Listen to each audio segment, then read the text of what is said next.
हा आहे दादर येथील फूल मार्केटमध्ये असणारा मागी गणेशोत्सव.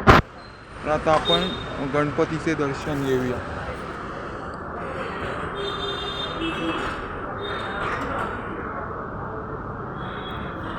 पण पाहत आहात कशी सजावट केली आहे. मूर्ती सेम दगडूशेठ हलवाई गणपती सारखी आहे आणि त्याच्यावर छोटी पूजेची मूर्ती दगडूशेठ हलवाई सारखी आहे.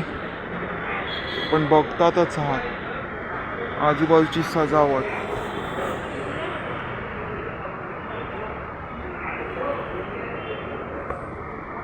ही गणपतीची मूर्ती कशी वाटली तुम्ही मला कमेंट्समध्ये करून सांगा. आणि हा माझा व्हिडिओ आवडला असेल तर माझ्या चॅनलला लाईक आणि सबस्क्राईब करा आणि बेल आयकॉनला प्रेस करायला विसरू नका. ओके. सेम गणपतीचा मूर्तीचा फेस हा दगडूशेठ हलवाई सारखा आहे आणि आजूबाजूची सजावटही तुम्ही बघू शकता.